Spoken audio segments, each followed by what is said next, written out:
Hi guys, welcome to HR Fundas and I am Disha. In today's video, we are going to discuss about the 5 most popular HR assessment methods. Now, assessing the HR's productivity or performance is extremely difficult because HR is all about people and it is not very easy to please all the employees all the time. So sometime some employees might be happy and the other times other employees might be happy. So pleasing employees is a very difficult job, and hence assessing the effectiveness of the HR becomes extremely critical and extremely difficult. So let's see what are the 5 ways which will be able to give you a fairly good idea of the effectiveness of the HR department. Now the first one is 360-degree feedback. Now, since HR works very closely with all the departments, a 360-degree feedback can highlight the strengths and weaknesses of the department or of the HR people. Now, since this is going to involve a lot of people, hence you will get a fair idea of how good or bad your HR people are. So you can include the employees from all departments because HR interacts with almost each and every employee in the organization, the HODs, the peers in all the departments or in their own department, the management because the HR works very closely with the management as well. The results of this assessment will also give HR some great ideas to think and some problems that will need their urgent attention. So not all feedback will be good, but you will have a good idea about whether most of the feedback is good or most of the feedback is bad. Now the second one is HR cost accounting. Now what is HR cost accounting? So HR also has a lot of costs involved. In fact, if you see any profit and loss statement of any organization, you will see that 40% of the budget is allocated to the HR cost, which includes these following things. So first is the payroll, the recruitment cost, employee engagement cost, learning and development, employee wellness. So these are the things that amount towards a lot of expenses from the organization. And how will you know whether the cost that has been allocated to HR processes is justified or not? So the HR cost should be in sync with the company's revenue or the company's profitability. So if your HR cost is way too high, so it should be somewhere between 35 to 40%. However, if it crosses 40% also, then that means that your HR cost accounting needs to be looked at and your costing needs to be cut down. Okay, so now the third one is management by objectives. So what does management by objectives mean? It is a strategy that has clearly defined objectives that are agreed upon by both the management and the employees. So this is like the KRA setting which is done for all the employees, wherein the employees are given specific tasks and these are time-bound activities. That means they have to achieve the specific targets within the stipulated timelines. So they follow the SMART strategy, which is specific. That means whatever target you are giving to the employee or to the team should be extremely specific. That is, it should clearly highlight what is required to be done and what is the significant change that this effort will bring in. Measurable, you should be able to measure the productivity or the effectiveness of the program or the task. Achievable, the goals that you set with the employee should be attainable and not impossible, and they should be realistic, as in you should not give a goal which is too difficult for the employee to even try for. So whatever goals are set, they should motivate the employees to put their best foot forward rather than demotivate them or scare them off. And the last one is time bound. So it has to be extremely clear that what is the timeline by which they are supposed to achieve these goals. So when So when the company is going through some change or the company is targeting something big, then they go for management by objectives, which gives you a clear idea of which department is supposed to achieve what kind of results and by when.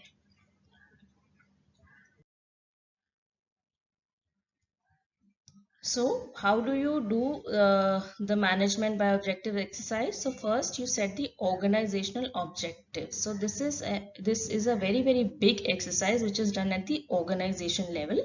So every department will have the organizational objectives that they have to achieve.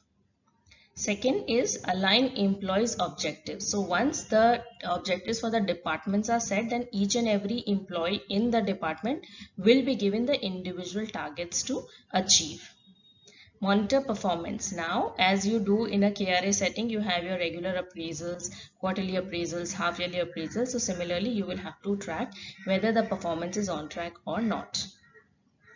Then this is evaluate performance. So you will have to check whether whatever is being achieved, whether it's correct, incorrect, is this going in the direction that you want it to, or is it not moving at all. And the last one is reward employees. So once you see that the employees have done a great job, or maybe they have achieved what they had set out to, then you must reward your employees. Now the fourth one is new initiative.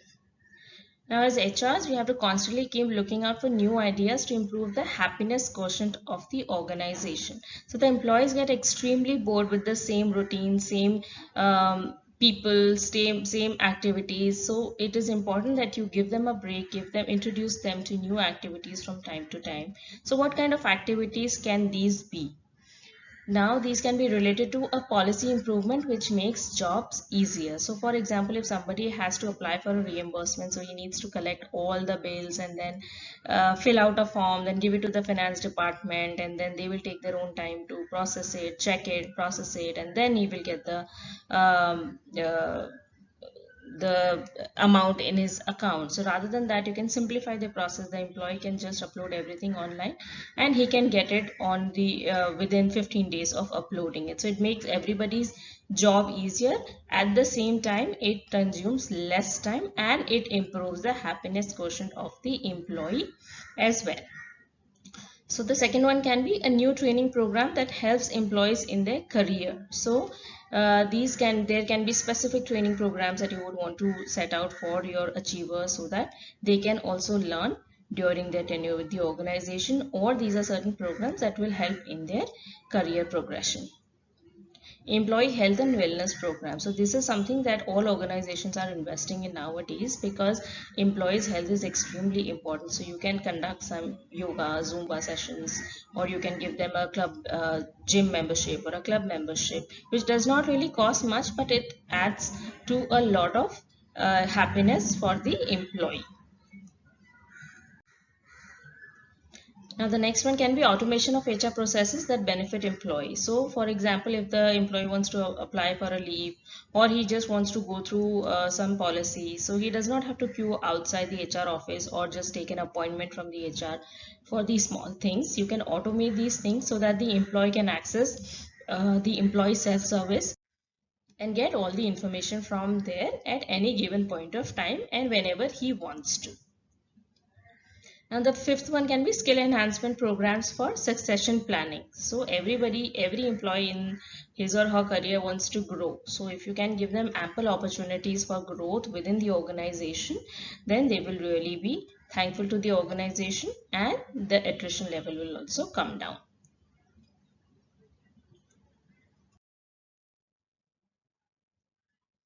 So how do you check the success rate of these programs? So again, these are this is not something that you will be able to see in a day's time or in a month's time, because training employees and being able to see their enhancement in their skills will take time.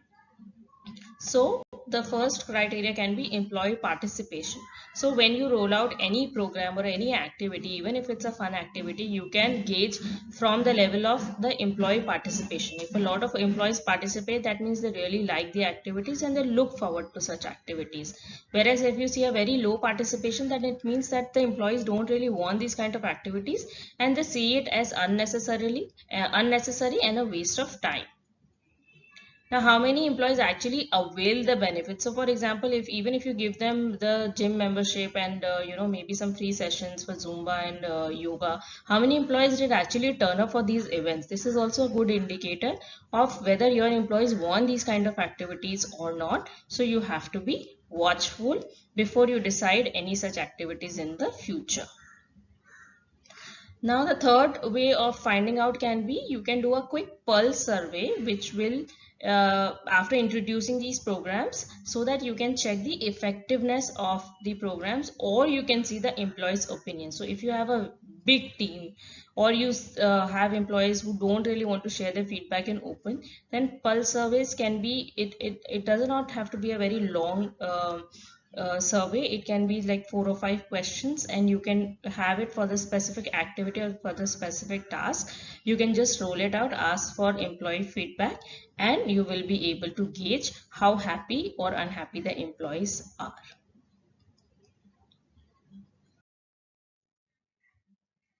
Now the fifth one is employee turnover. Now, employee turnover is not directly related to HR, because nobody really leaves for because the HR was not good. I mean, not many people leave because of that reason. However, the attrition or the turnover is directly linked to the HR, because all the company policies, procedures, and the company's reputation is something that the HR needs to take care of. So it becomes a key indicator for the quality of life that people have in the organization. So employees will leave due to the following reasons: a bad boss, low salary, better job opportunities elsewhere, bad company policies, and office politics.